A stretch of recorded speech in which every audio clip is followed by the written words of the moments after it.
আচ্ছা, আমরা ক্লাসটা শুরু করি। আশা করি তোমরা সবাই ভালো আছো এবং আবার ঈদের ছুটির পরে ক্লাস শুরু। তো আমরা যেই জায়গা থেকে শেষ করছিলাম আর কি, তারপর থেকেই শুরু করব। তো আজকে আমাদের হচ্ছে 47 নম্বর লেকচার, এবং এই লেকচারে আমরা বিক্রিয়ার হারের উপর চাপের প্রভাব, ঘনমাত্রার প্রভাব, তাপ উৎপাদী ও তাপহারী বিক্রিয়ার সক্রিয়ণ শক্তি, সংঘর্ষ তত্ত্ব এবং অবস্থা তত্ত্ব, এই জিনিসগুলো আমরা আজকে একটু দেখব। ঠিক আছে। আচ্ছা, তো আজকের অংশটা আমরা শুরু করি। আমরা বিক্রিয়ার হারের উপর চাপের প্রভাব দিয়ে আজকে লেকচারটা শুরু করব।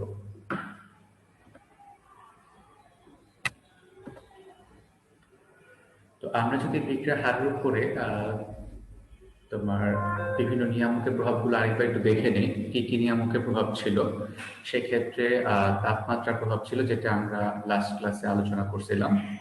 তারপরে আছে হচ্ছে বিক্রিয়কের ঘনমাত্রার প্রভাব, চাপের প্রভাব, আলো, বিক্রিয়কের পৃষ্ঠতলের ক্ষেত্রফল এবং অনুঘটকের প্রভাব। সবগুলো কিন্তু বিক্রিয়ার হারের উপর একটা প্রভাব বিস্তার করে।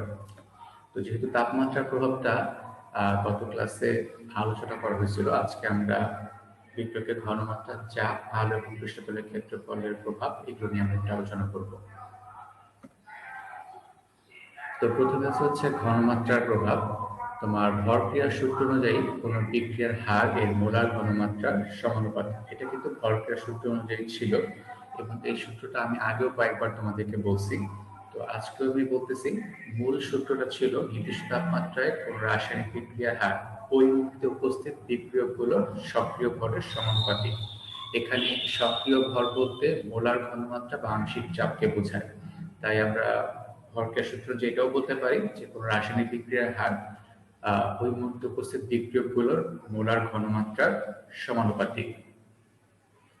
তো এখানে যে বিষয়টা ঘটে আর কি, আমি যখন বিক্রিয়কের মোলার ঘনমাত্রা বৃদ্ধি করি, মোলার ঘনমাত্রা বৃদ্ধি করার মানে হলো কিন্তু একটা নির্দিষ্ট আয়তনে তোমার অণুর সংখ্যা বা পরমাণুর সংখ্যা বৃদ্ধি পাওয়া বা মোল সংখ্যা বৃদ্ধি পাওয়া। আর এই মূল সংখ্যা যত বৃদ্ধি পাবে বা অণুর সংখ্যা যত বাড়বে, অণুগুলোর মধ্যে সংঘর্ষের হার কিন্তু তত বাড়বে। ঘনমাত্রা বেশি মানে হচ্ছে আয়তন ফিক্স, কিন্তু মোল সংখ্যা বেড়ে যাচ্ছে, বা তোমার মোল সংখ্যা কি, আয়তন কমে যাচ্ছে। তো সেক্ষেত্রে জায়গা যেহেতু কমে যাচ্ছে, তখন অণুগুলোর মধ্যে তোমার যে সংঘর্ষের সংখ্যা, সেই সংঘর্ষের সংখ্যাটা বেড়ে যাবে, কার্যকর সংঘর্ষের সংখ্যাটা বেড়ে যাবে। আর কার্যকর সংঘর্ষের সংখ্যাটা বেড়ে গেলে তোমার বিক্রিয়ক থেকে উৎপাদ তৈরির যে হার, সেটাও কিন্তু বেড়ে যাবে। এটাও গত ক্লাসে তাপমাত্রার প্রভাব ব্যাখ্যা করার সময় বলছিলাম। সেটা হলো তোমার অণুগুলোর মধ্যে যখন তোমার সংঘর্ষের পরিমাণ বেড়ে যায়, একই সাথে কিন্তু নির্দিষ্ট শক্তি নিয়ে, মানে পর্যাপ্ত পরিমাণ শক্তি নিয়ে সংঘর্ষের সংখ্যাও বাড়ে, এবং নির্দিষ্ট দিকে, মানে যেই দিকে সংঘর্ষ হলে বিক্রিয়াটা হবে, সেই দিকে সংঘর্ষের সংখ্যাটাও কিন্তু বেড়ে যায়। আর এগুলো বেড়ে যাওয়ার মানে হলো কার্যকর সংঘর্ষের পরিমাণটা বেড়ে যাওয়া। আর কার্যকর সংঘর্ষের সংখ্যা বাড়লে বিক্রিয়ার হারও বাড়ে। তো সেই ক্ষেত্রে আমরা এটা বলতে পারি যে বিক্রিয়ার হার প্রপোর্শনাল টু হচ্ছে বিক্রিয়কের মোলার ঘনমাত্রা। যেমন এখানে একটা উদাহরণ ব্যাখ্যা করা হচ্ছে, যেমন সোডিয়াম থায়োসালফেট ও হাইড্রোক্লোরিক অ্যাসিডের মধ্যে বিক্রিয়াটি যে কোনো একটি বিক্রিয়কের ঘনমাত্রা বৃদ্ধি করলে প্রতি ক্ষেত্রে সালফারের পদক্ষেপের হার বৃদ্ধি পায় এবং সময় কম লাগে। তো এটা হলো তোমার এই যে সোডিয়াম থায়োসালফেট এবং হাইড্রোক্লোরিক অ্যাসিডের বিক্রিয়াটা হচ্ছে, সেখানে বিক্রিয়া করে সোডিয়াম ক্লোরাইড, পানি এবং সালফারের পদক্ষেপ তৈরি করতেছে। তো সালফার সলিড হচ্ছে কালো বর্ণের, দ্রবণটা কি হয়ে যাবে, ঘোলা হয়ে যাবে খুব দ্রুত। তো সেই ক্ষেত্রে পরীক্ষাটা করার জন্য আমি যদি সোডিয়াম থায়োসালফেটের ঘনমাত্রা বৃদ্ধি করি, প্রথমে যে অবস্থা ছিল সে অবস্থা আমরা বিক্রিয়াটা করব, করার পর দেখবো যে দ্রবণটা ঘোলা হতে কত সময় লাগে। তারপর যদি আমরা সোডিয়াম থায়োসালফেটের ঘনমাত্রা পরবর্তী বিক্রিয়ার জন্য বাড়াই দিই, দেখা যাবে তার থেকে দ্রুত গতিতে এই সালফার পদক্ষেপ তৈরি হচ্ছে, মানে দ্রবণটা আরো দ্রুত ঘোলা হয়ে যাচ্ছে। যেহেতু কম সময় লাগতেছে, তাই বলা যাচ্ছে যে তোমার বিক্রিয়ার হার বেড়ে গেছে ঘনমাত্রা বৃদ্ধির সাথে সাথে। এইভাবে আমরা হাইড্রোক্লোরিক অ্যাসিডের ঘনমাত্রা বৃদ্ধি করেও এই পরীক্ষাটা করতে পারি। তারপর আসি আমরা বিক্রিয়ার গতির উপর বা বিক্রিয়ার হারের উপর চাপের প্রভাব।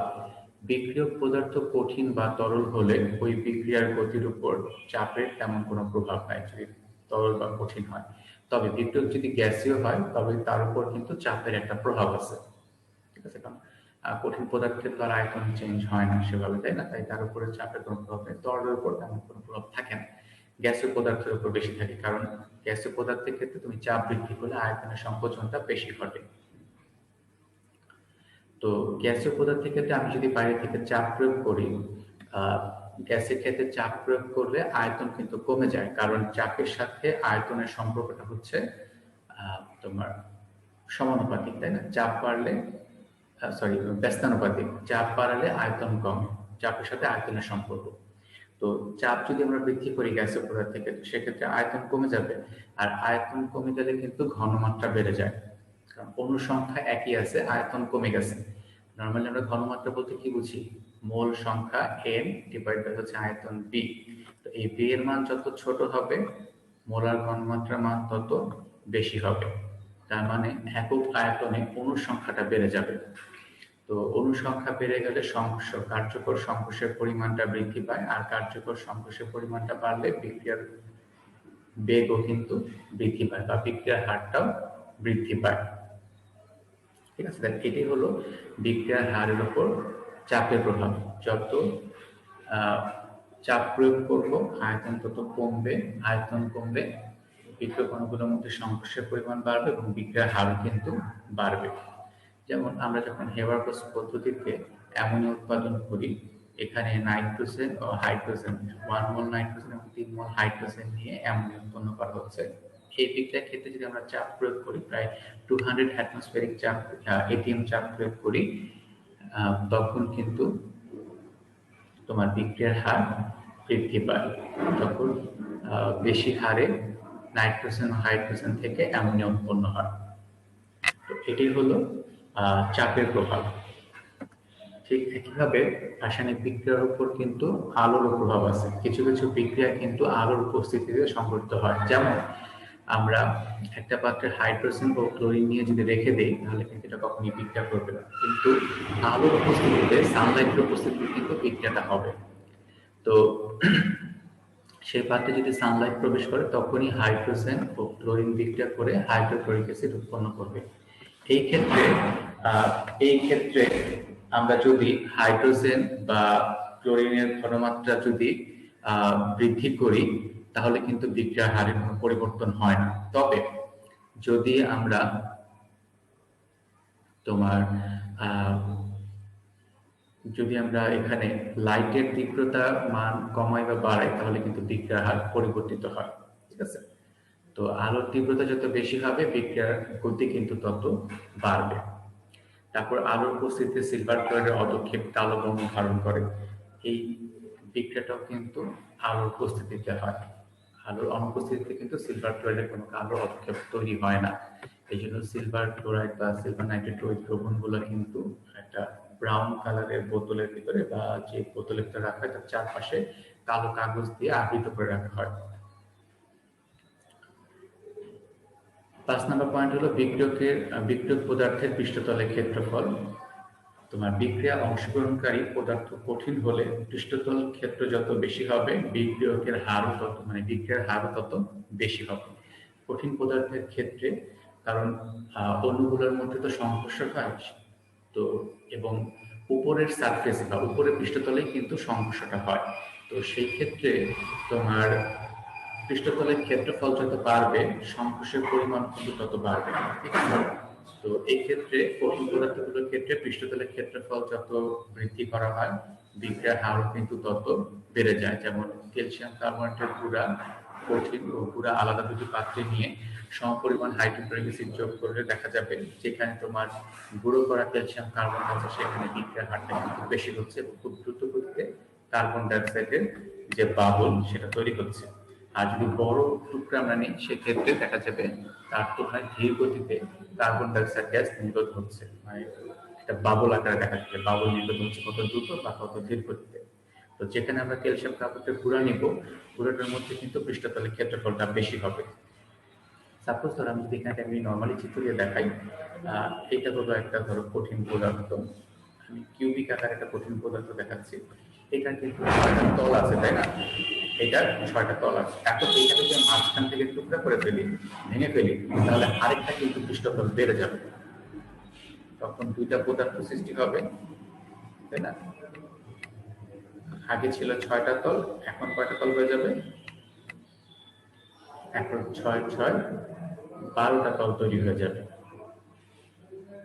তাহলে পৃষ্ঠতলের ক্ষেত্রফল কিন্তু বেড়ে যাচ্ছে, আর পৃষ্ঠতলের ক্ষেত্রফল যত বাড়বে বিক্রিয়ার হারও কিন্তু তত বাড়বে। তারপর হচ্ছে অনুঘটক বা প্রভাবকের যে প্রভাব, এটা হচ্ছে প্রভাবক বলতে আসলে সাধারণত আমরা কি বুঝি? প্রভাবক আমরা সেগুলোকে বলি যেগুলো হচ্ছে তোমার যে সকল পদার্থ বিক্রিয়া অংশগ্রহণ করে বা বিক্রিয়া অংশগ্রহণ না করেও বিক্রিয়া উপস্থিত থেকে বিক্রিয়ার হারকে বৃদ্ধি করে বা হ্রাস করে।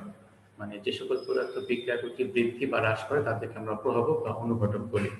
তবে এই অনুঘটক বা প্রভাবক বিক্রিয়া অংশগ্রহণ করতেও পারে, আবার বিক্রিয়া অংশগ্রহণ নাও করতে পারে। তবে বিক্রিয়ার শেষে সে তার ধর্ম ও ভরে অপরিবর্তিত থাকবে, সেগুলোকে আমরা অনুঘটক বা প্রভাবক বলি। এই প্রভাবকও কিন্তু বিক্রিয়ার হারকে ত্বরান্বিত করতে পারে বা হ্রাস করতে পারে। তাহলে বিক্রিয়ার হারের উপর এর একটা প্রভাব আছে। যেমন ধরো কোনো কোনো ক্ষেত্রে প্রভাবকগুলো হিসেবে কাজ করে, অধিশোষক হিসেবে কাজ করে, আবার কোনো কোনো ক্ষেত্রে তারা বিক্রিয়া অংশগ্রহণ করে। তো যেই ক্ষেত্রে প্রভাবকগুলো তোমার অধিশোষক হিসেবে কাজ করে, সেই ক্ষেত্রে এই অধিশোষকের পৃষ্ঠতলের ক্ষেত্রফল যত বাড়বে বিক্রিয়ার হারও তত কিন্তু বাড়বে। যেমন ধরো এখানে এই যে অ্যালকোহল অক্সিজেন দ্বারা জারিত হয়ে কার্বক্সিলিক অ্যাসিড মানে ইথানিক অ্যাসিড এবং পানি উৎপন্ন করতেছে, এই বিক্রিয়ার ক্ষেত্রে প্লাটিনামটা প্রভাবক হিসেবে কাজ করতেছে। তো তার আসলে ক্রিয়া কৌশলটাকে আমরা যদি একটু সংক্ষেপে বলি, প্লাটিনাম তো একটা ধাতু, তাই না? সেই ধাতুর একটা পৃষ্ঠতল আছে, সেই পৃষ্ঠতলে এসে তোমার এখানে অক্সিজেনটা এসে বসবে। অক্সিজেনটা এসে বসার পর অক্সিজেনের যে অণু, সেখানে অক্সিজেনের সাথে অক্সিজেনের মধ্যে কিন্তু একটা দ্বিবন্ধন আছে।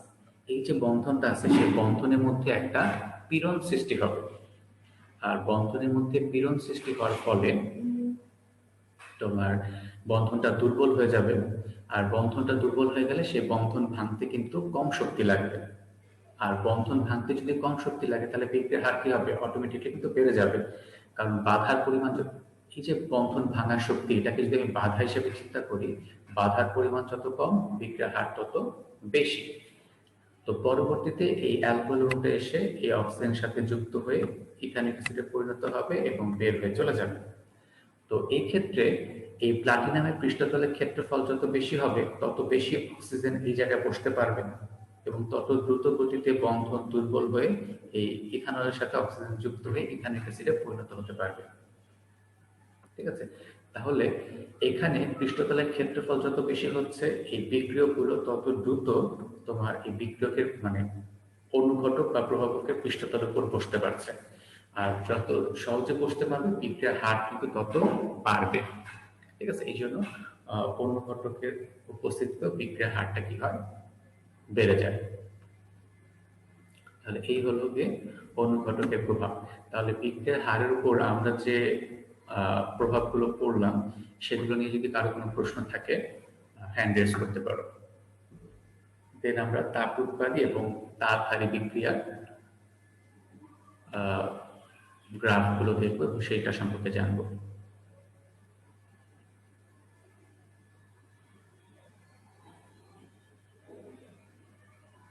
বিক্রিয়ার হারের উপর বিভিন্ন নিয়ামকের যে প্রভাবগুলো ছিল, যদি কারো এই সম্পর্কে কোনো প্রশ্ন থাকে জিজ্ঞেস করতে পারো।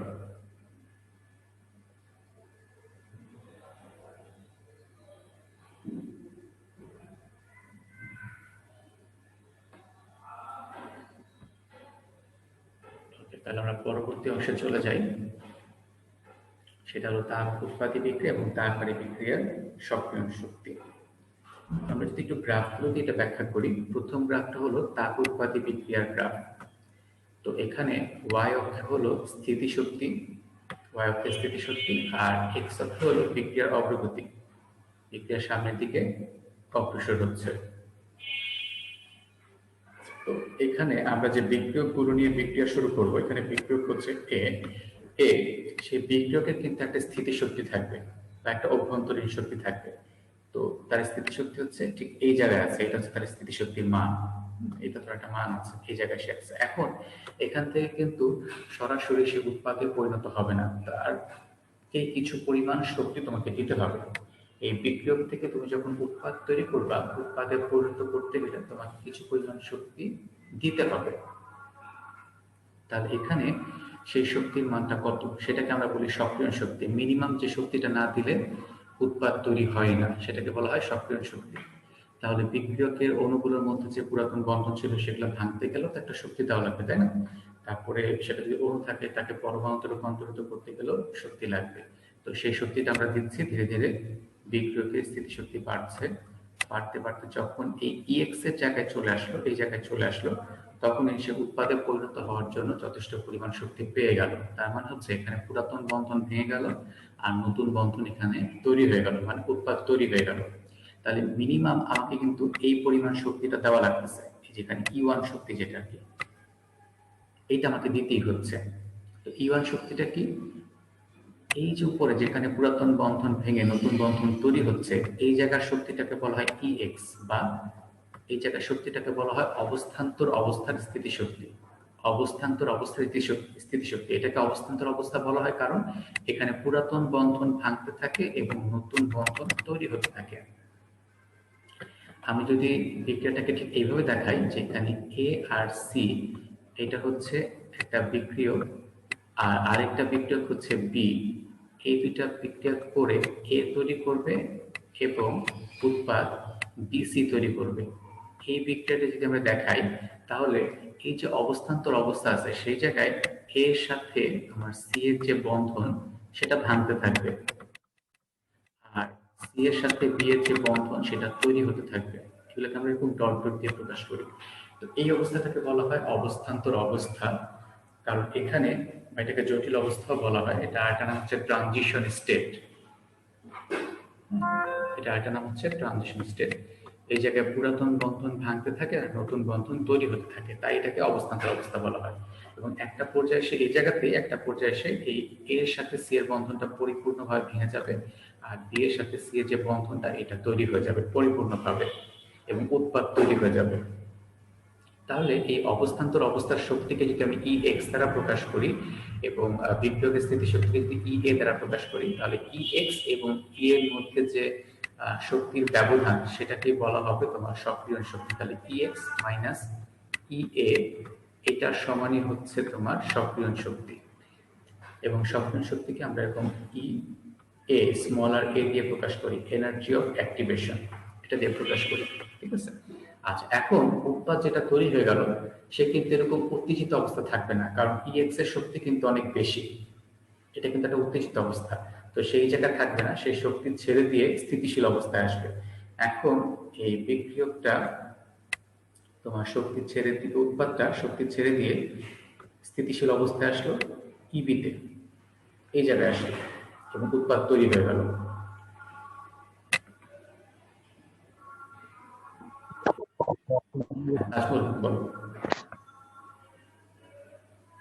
স্যার, তাপ উৎপাদী বিক্রিয়ার একবার বুঝিয়ে দিলে ভালো হইতো। তাপ উৎপাদী বিক্রিয়া, হ্যাঁ সেটাও বলতেছি। হ্যাঁ সেটা আবার বলতেছি। তাপ উৎপাদী বিক্রিয়ার ক্ষেত্রে এখানে দুইটা অক্ষরের কথা তো বললামই, একটা জায়গা হচ্ছে স্থিতিশক্তি, একটা জায়গা হচ্ছে তোমার বিক্রিয়ার অগ্রগতি এক্স অক্ষ বরাবর।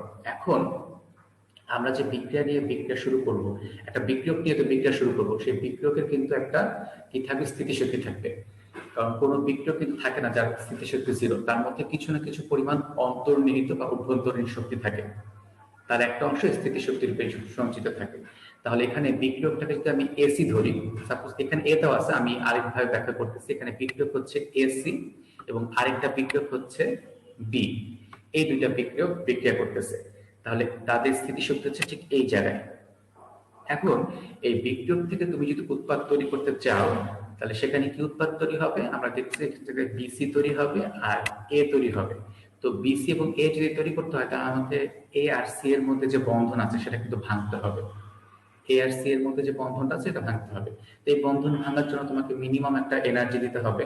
তো তুমি এনার্জি দিচ্ছ ধীরে ধীরে ধীরে ধীরে, যখন ঠিক এই জায়গাটা চলে আসলো, যেটাকে আমরা ইএক্স বলতেছি, যখন এই জায়গায় চলে আসলো তখন এ এর সাথে সি এর যে বন্ধন ছিল সেটা ভাঙা শুরু করলো, কারণ আমরা পর্যাপ্ত পরিমাণ শক্তি দিয়ে ফেলছি। আর বি এর সাথে সি এর যে বন্ধন সেটা তৈরি হচ্ছে, এটা এখনো পরিপূর্ণভাবে তৈরি হয়নি, এটা তৈরি হচ্ছে। এবং সেটাকে আমরা কিভাবে লিখি, আমরা এভাবে এ লিখে এবং ডট ডট দিয়ে সি লিখি, তার মানে এর সাথে সি এর বন্ধনটা ভাঙতেছে, আবার ডট ডট দিয়ে বি লিখি, তার মানে বি এর সাথে বন্ধনটা তৈরি হচ্ছে। তো এই জায়গাটা যেটা একটা ভাঙা করার খেলা হচ্ছে, এই জায়গাটাতে এটাকে আমরা বলি অবস্থান্তর অবস্থা বা জটিল অবস্থা বা ট্রানজিশন স্টেট, এটাকে আমরা বলি। কেন? কারণ এই জায়গায় পুরাতন বন্ধন ভাঙতেছে আর নতুন বন্ধন তৈরি হচ্ছে, দুইটি একসাথে হচ্ছে, পুরোটাই সম্পূর্ণ হয়ে যাবে। তো একটা পর্যায়ে সে কি হবে, এর সাথে সি এর বন্ধনটা পরিপূর্ণভাবে ভেঙে যাবে, এটা পুরোপুরি ভেঙে যাবে, আর বি এর সাথে সি এর বন্ধনটা তৈরি হয়ে যাবে, মানে উৎপাদগুলো তৈরি হয়ে যাবে। তো এই যে অবস্থান্তর অবস্থা, তার যে শক্তি সেটাকে বলা হয় ইএক্স, দ্বারা আমরা এখানে প্রকাশ করতেছি। তাহলে এখানে ইএক্স এবং বিক্রিয়কের স্থিতি শক্তি সেটাকে আমরা ই এ দ্বারা প্রকাশ করতেছি। সেই ইএক্স এবং ই এর মধ্যে যে শক্তির ব্যবধান সেটাকে বলা হয় সক্রিয়ণ শক্তি ই এ। মানে এই পরিমাণ শক্তি না দিলে বিক্রিয়াটা হতোই না। তাহলে একটা বিক্রিয়া সম্পূর্ণ হওয়ার জন্য ন্যূনতম যে শক্তিটা প্রয়োগ করতে হয় সেটাকে বলা হয় সক্রিয়ণ শক্তি, যেটা হলো ই এ। এই যে এটা হলো ই এ। আচ্ছা, এখন এই যে এখানে উৎপাদ তৈরি হয়ে গেল, উৎপাদ হচ্ছে একটা এ আর এটা হচ্ছে বিসি, ওরা কিন্তু এরকম উত্তেজিত অবস্থায় থাকবে না। এই যে ইএক্স এর যে শক্তি এটা কিন্তু অনেক বেশি, এটা কিন্তু একটা তোমার উত্তেজিত অবস্থা। তো সে আস্তে আস্তে কি করবে, সে একটা স্থিতিশীল অবস্থায় আসবে, কারণ কেউই কিন্তু আসলে অস্থিতিশীল পরিবেশে থাকতে চায় না। তাহলে এখানে বিক্রিয়ক তোমার এসি এবং বি থেকে যে উৎপাদ তৈরি হলো সেই উৎপাদগুলো কিন্তু আসলে স্থিতিশীল অবস্থায় আসতে চাবে, তারা কিন্তু উত্তেজিত অবস্থায় থাকতে চাবে না, আর তাহলে কিন্তু উৎপাদ তৈরি হতো না।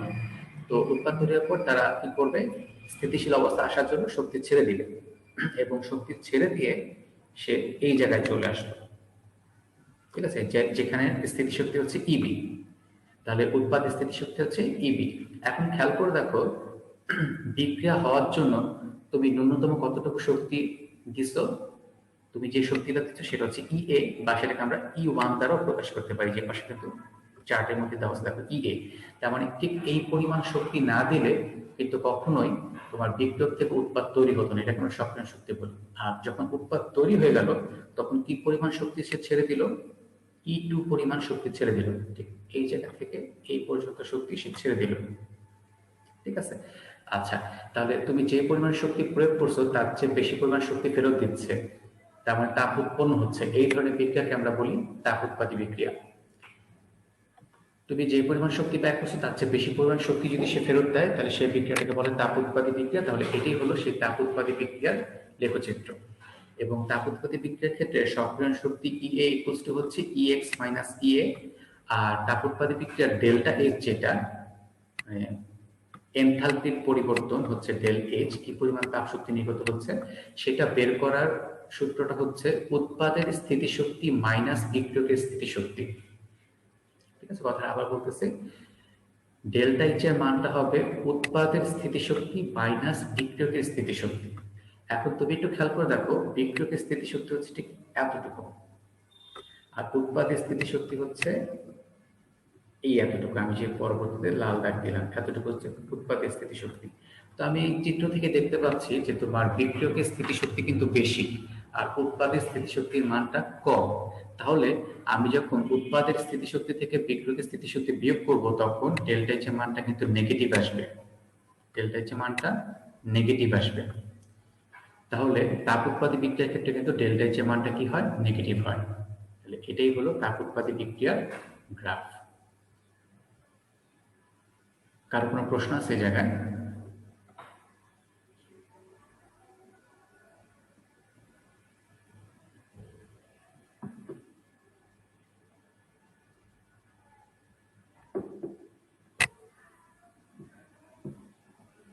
স্যার হ্যাঁ, বলো। এখানে তো স্যার বিক্রিয়কের মানে স্থিতিশক্তির স্যার বেশি। বেশি। হ্যাঁ হ্যাঁ, রাইট, বেশি। তাহলে স্যার যদি আমরা স্যার ই মাইনাস ইবি করি তাহলে তো স্যার প্লাস আসবে। এ মাইনাস এটি করা যাবে না, সূত্রই হচ্ছে ডেল্টা এইচ এর মান বের করার সূত্র হচ্ছে উৎপাদের স্থিতিশক্তি মাইনাস বিক্রিয়ক স্থিতিশক্তি। সেটা যদি মাইনাস আসে তাহলে তাপ উৎপাদী, সেটা যদি পজিটিভ আসে তাহলে তাপ হারি। সূত্র এটা। আরেকটা জিনিস তুমি খেয়াল করে দেখো, তুমি এই জায়গায় একটা জিনিস খেয়াল করে দেখো, এখানে তুমি যে পরিমাণ শক্তি ব্যয় করছো বিক্রিয়াটা করার জন্য সেটা হচ্ছে E1, তাই না? আর বিক্রিয়াটা হওয়ার পর তুমি যে শক্তিটা ফেরত পাচ্ছ সেটা হচ্ছে E2। কোনটার মানটা বেশি বলতো? E2 এর মান বেশি না E1 এর মান বেশি?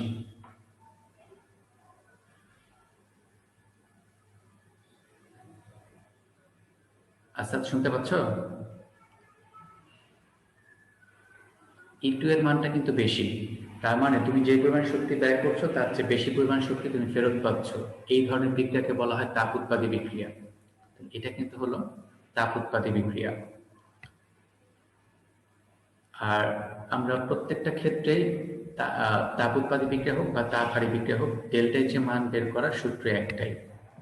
স্যার এখানে স্যার E2 এর মান তো স্যার কম হবে, আপনি যে E2 এর মানটা বেশি, খেয়াল করে দেখো E2 এর মানটা বেশি, যে ঠিক এই জায়গা থেকে এই পর্যন্ত মানটা হচ্ছে E2, আর এইটা হলো কি E1। কার মান বেশি? E2 এর মান বেশি না? ও ইয়েস স্যার, ইয়েস স্যার।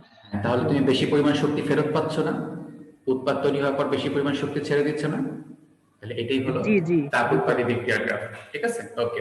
ঠিক একইভাবে আমরা যদি তাপ হারি বিক্রিয়ার গ্রাফটাও দেখি, এটা হলো বিক্রিয়কের স্থিতিশক্তি।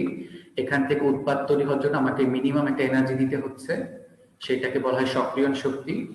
তো মিনিমাম এনার্জি দেওয়ার পর তারা EX এর স্থানে আসলো এবং সেই জায়গায় পুরাতন বন্ধন ভাঙবে এবং নতুন বন্ধন তৈরি হতে থাকবে। এটাকে আমরা অবস্থান্তর অবস্থা বা জটিল অবস্থা বলা হয়, এবং এটি হলো ট্রানজিশন স্টেটের শক্তি। তাহলে সক্রিয়ণ শক্তি কত হবে?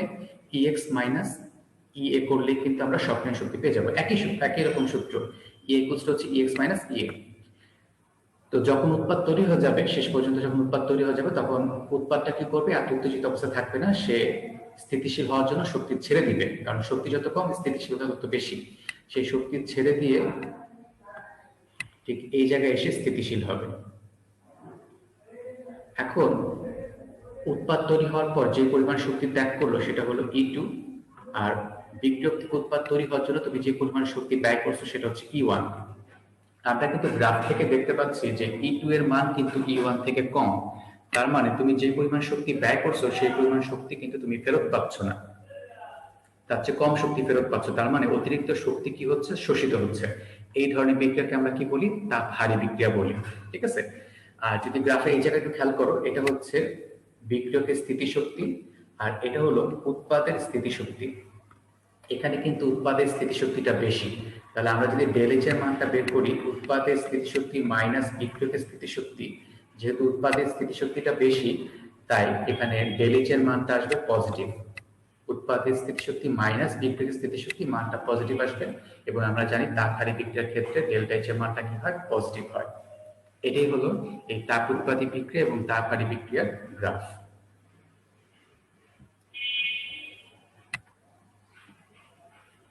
স্যার তাপ হারি বিক্রিয়ার ক্ষেত্রে কি স্যার উৎপাদের স্থিতিশক্তিটা বেশি হবে?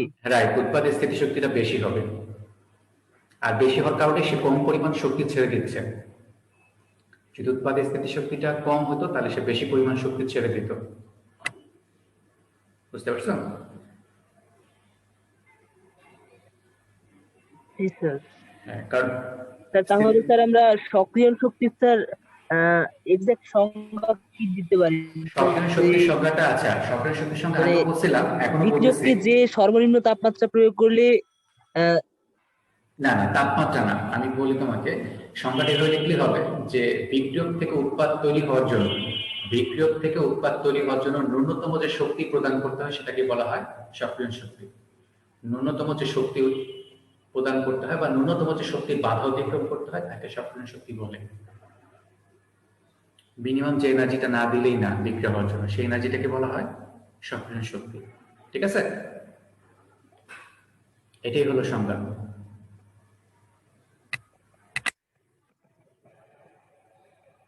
আচ্ছা, তাহলে এগুলোর কথা আমরা অলরেডি বলে ফেলছি। এখন আসি আমরা সংঘর্ষ তত্ত্বে। বিক্রিয়ার সংগঠনের জন্য তোমার দুইটা তত্ত্ব আছে, একটা হচ্ছে সংঘর্ষ তত্ত্ব, একটা হচ্ছে অবস্থান্তর অবস্থার তত্ত্ব। সংঘর্ষ তত্ত্বটা আগেও বলা হয়েছে, কেন বলতেছি, সংঘর্ষ তত্ত্বের তিনটা পয়েন্ট, তিনটা শর্ত। একটা হচ্ছে বিক্রিয়া হওয়ার জন্য কিন্তু বিক্রিয়কগুলোর মধ্যে সংঘর্ষ হইতে হবে, যেমন এসি এর সাথে বি এর বিক্রিয়া হয়ে বীজ উৎপন্ন করবে। এখন এই এসি এর সাথে বি এর মধ্যে যদি কোনো সংঘর্ষ না হয় তাহলে কিন্তু কোনো বিক্রিয়া হবে না, ঠিক আছে?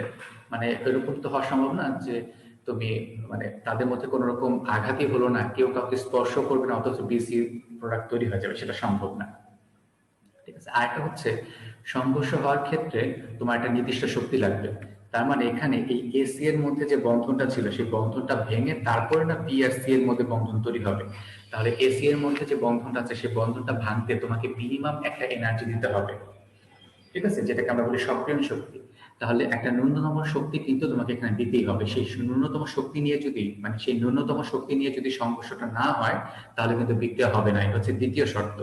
আর তৃতীয় শর্ত হচ্ছে সংঘর্ষটা অবশ্যই নির্দিষ্ট দিকে হতে হবে। সংঘর্ষটা অবশ্যই নির্দিষ্ট দিকে হতে হবে, নির্দিষ্ট দিকে না হলে বিক্রিয়াটা হবে না।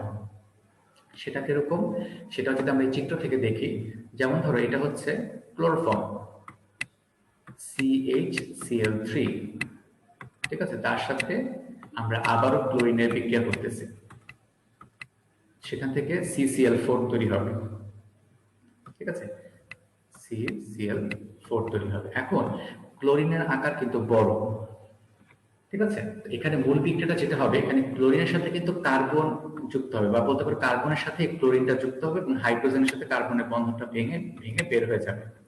এখন ক্লোরিনের তিন পাশ থেকে কে আছে, এই যে এই চিত্রটা খেয়াল করো, ক্লোরিনের তিন পাশে ক্লোরিন আছে, সরি কার্বনের তিন পাশে ক্লোরিন আছে, আরেক পাশে হাইড্রোজেন আছে, হাইড্রোজেনের আকার ছোট। তাহলে আরেকটা ক্লোরিন যে আসবে সে কিন্তু এই ক্লোরিনের দিকে আসতে পারবে না, কারণ এই ক্লোরিনটা এই কার্বনটাকে ঘিরে রাখছে, এর আকার বড়। এই ক্লোরিনটা কিন্তু এই পাশ থেকে আসতে পারবে না, ঠিক এই পাশ থেকে আসতে পারবে না, তাকে আসতে হবে হাইড্রোজেনের পাশ থেকে, কারণ এই জায়গাতে ফাঁকা স্থান আছে। এই জায়গায় যেহেতু হাইড্রোজেন আকার ছোট, তখন এই ক্লোরিনটা এই দিক থেকে এসে কার্বনকে আঘাত করবে আর এই পাশ থেকে হাইড্রোজেনটা বের হয়ে চলে যাবে। তাহলে নির্দিষ্ট দিকে কিন্তু সংঘর্ষ হতে হয়, যে কোনো দিক থেকে কিন্তু সংঘর্ষ করা সম্ভব না, কারণ এই দিক আমি যে চিত্রটা আবার দেখাই, এখানে কার্বনের এরকম তিন পাশে ক্লোরিন আর পাশে হাইড্রোজেন আছে, এখানেও ক্লোরিন, এখানেও ক্লোরিন, এইদিকেও ক্লোরিন আর এইদিকে হচ্ছে হাইড্রোজেন। তাহলে আরেকটা যে ক্লোরিন আসবে সেটা যদি এই ক্লোরিন গুলোর দিকে আসে, এদিক থেকে আসে, তাহলে এই ক্লোরিনের সাথে সংঘর্ষ করবে, কার্বনের সাথে কিন্তু না। যদি এদিক দিয়ে আসে তাও ক্লোরিনের সাথে সংঘর্ষ করবে, এদিক থেকে আসলে তাও ক্লোরিনের সাথে সংঘর্ষ হবে, কার্বনের সাথে না, কারণ তাদের আকার বড় হওয়ার কারণে তারা কার্বনকে চারদিক থেকে ঘিরে রাখছে। তো হাইড্রোজেন আকার ছোট হওয়ার কারণে ক্লোরিনটা ঠিক এই জায়গাতে এসে কার্বনকে আক্রমণ করতে পারবে এবং তখনই কিন্তু বিক্রিয়াটা সংঘটিত হবে। এটাই হলো সংঘর্ষ তত্ত্ব। অবস্থান্তর তত্ত্ব হচ্ছে, এটা অলরেডি বলে ফেলছি, আমরা যে তাপ উৎপাদী বিক্রিয়া এবং তাপহারী বিক্রিয়া গ্রাফ দেখছি, সেখানে তোমরা দেখছো যে প্রথমে বিক্রিয়ক থেকে উৎপাদে পরিণত হওয়ার জন্য তোমাকে মিনিমাম একটা শক্তি প্রদান করতে হচ্ছে, যে শক্তি না দিলে উৎপাদ তৈরি হবে না, তাই না? বিক্রিয়ক থেকে উৎপাদ তৈরি হবে না। এবং তুমি যখন সক্রিয় শক্তি প্রদান করবে, একটা পর্যায়ে এসে কি হবে, বিক্রিয়ক অণুগুলোর মধ্যে যে পুরাতন বন্ধন ছিল সেই পুরাতন বন্ধন ভাঙতে থাকবে এবং নতুন বন্ধন তৈরি হতে থাকবে। আমি এরকম একটা চিত্র তোমাদেরকে দেখাইছিলাম তাপ উৎপাদী বিক্রিয়ার ক্ষেত্রে, এটা তাপহারী বিক্রিয়ার ক্ষেত্রে প্রযোজ্য। তো এই যে অবস্থাটা, এই অবস্থাটাকে বলা হয় তোমার অবস্থান্তর অবস্থা, ঠিক আছে? ওইটা হচ্ছে মধ্যবর্তী একটা জটিল অবস্থা। তো এখান থেকেই তোমার অণুর গতিশক্তি স্থিতিশক্তিতে রূপান্তরিত হয়, তারপরে উৎপাদ তৈরি হয়ে যায়, আর উৎপাদ তৈরি হয়ে যাওয়ার পর সে আবার শক্তি ছেড়ে দিয়ে স্থিতিশীল অবস্থায় চলে আসে। এই যে এখানে চিত্র দেওয়া আছে, বিক্রিয়ক, এটা একটা বিক্রিয়ক, এটা একটা বিক্রিয়ক, তাদের মধ্যে বিক্রিয়া হচ্ছে, এইটাকে বলা হয় ট্রানজিশন স্টেট বা অবস্থান্তর অবস্থা। সেখানে এই যে পুরাতন বন্ধনটা ভাঙতেছে আর নতুন বন্ধনটা তৈরি হচ্ছে, এই অবস্থাটাকে বলা হয় অবস্থান্তর অবস্থা বা জটিল অবস্থা। আর এইখানে যে অণুটা থাকে সেটাকে বলা হয় সক্রিয়কৃত জটিল অণু, যেখানে পুরাতন বন্ধন থাকে, নতুন বন্ধন তৈরি হয় এবং পরবর্তী যখন উৎপাদ তৈরি হয়ে যায় তখন সে আবার শক্তি ছেড়ে দিয়ে স্থিতিশীল অবস্থায় চলে আসে। এখানে জিনিসটা দেখানো হয়েছে তাপহারী বিক্রিয়ার মাধ্যমে, ঠিক আছে?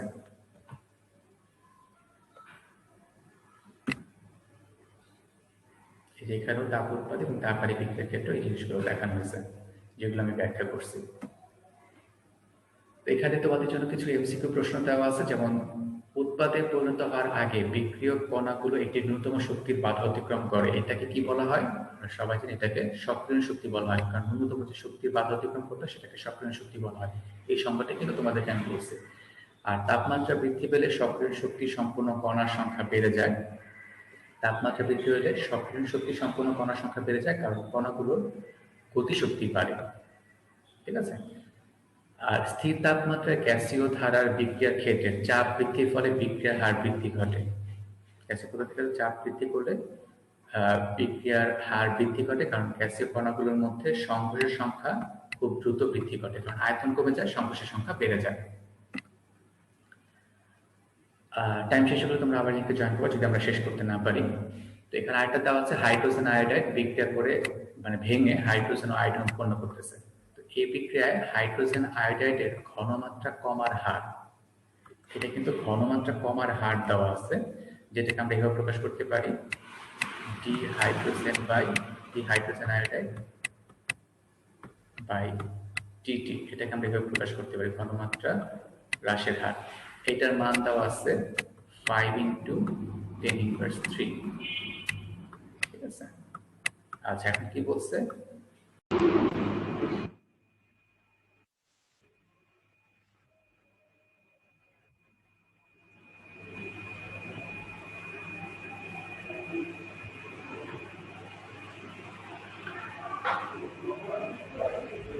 আচ্ছা, যেটা বলছিলাম আর কি, এখানে হাইড্রোজেন আয়োডাইড ভেঙে সেখান থেকে হাইড্রোজেন ও আয়োডিন উৎপন্ন হচ্ছে। এই বিক্রিয়ায় হাইড্রোজেন আয়োডাইডের ঘনমাত্রা কমার হার হচ্ছে 5 × 10⁻³ মোল পার লিটার পার সেকেন্ড হলে হাইড্রোজেনের বৃদ্ধির হার নির্ণয় করো। হাইড্রোজেন কি পরিমাণে বৃদ্ধি পাচ্ছে সেটার হার নির্ণয় করতে বলছে। তো হাইড্রোজেন আয়োডাইডের ঘনমাত্রা হ্রাসের হার হচ্ছে এটা, আর হাইড্রোজেনের বৃদ্ধির হার হচ্ছে d hydrogen by dt. Hydrogen by dt. এখন তোমরা কি বলতে পারবা যে এই দুইটা হার কি সমান? হাইড্রোজেন যেই হারে উৎপন্ন হচ্ছে ঠিক একই হারে কি হাইড্রোজেন আয়োডাইড বিয়োজিত হচ্ছে? কথা বুঝতে পারছেন আমি যেটা বলতে চাচ্ছি? হাইড্রোজেন আয়োডাইডের ঘনমাত্রা যেই হারে কমতেছে ঠিক একই হারে কি হাইড্রোজেনের ঘনমাত্রা বৃদ্ধি পাচ্ছে? দুটা কি সমান? নাকি হাইড্রোজেন আয়োডাইডের ঘনমাত্রা যে হারে হ্রাস পাচ্ছে তার অর্ধেক হারে হাইড্রোজেন আয়োডাইড উৎপন্ন হচ্ছে? কারণ 2 মোল হাইড্রোজেন আয়োডাইড থেকে মাত্র 1 মোল হাইড্রোজেন উৎপন্ন হয়। তার মানে হাইড্রোজেন আয়োডাইডের ঘনমাত্রা ঠিক যে হারে হ্রাস পাচ্ছে তার অর্ধেক হারে হাইড্রোজেন উৎপন্ন হচ্ছে,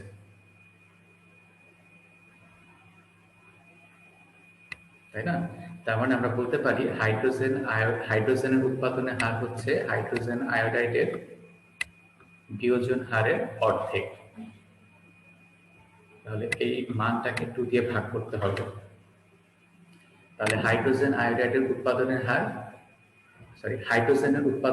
হাইড্রোজেন আয়োডাইডের বিয়োজনের হারের অর্ধেক। তাহলে 5 × 10⁻³ কে 2 দিয়ে ভাগ করলে এটা 2.5 × 10⁻³ আসবে এটার অ্যান্সার। তারপর বিক্রিয়ার গতি সময়ের সাথে কি হয় কেউ বলতে পারবে? বিক্রিয়ার গতি সময়ের সাথে কি হবে, কমবে না বাড়বে?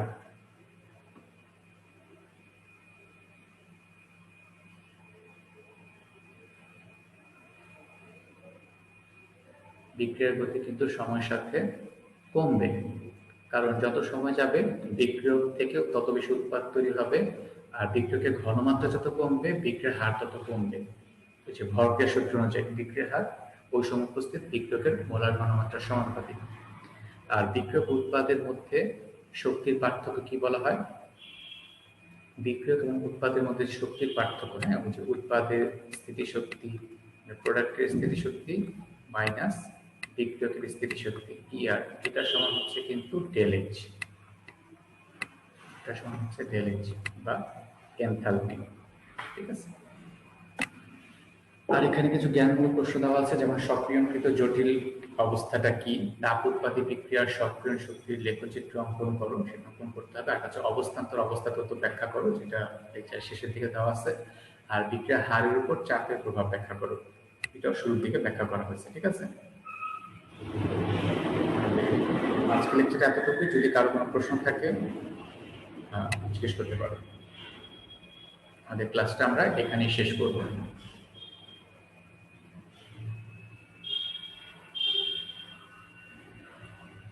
কারো কোনো প্রশ্ন আছে কি? আচ্ছা, ঠিক আছে, তাহলে আমরা ক্লাসটা এখানে শেষ করছি। সবাই ভালো থাকো, সুস্থ থাকো। আমরা নেক্সট ক্লাসে নতুন টপিকস নিয়ে আবার আলোচনা করব, ঠিক আছে? ওকে, সবাই ভালো থাকো।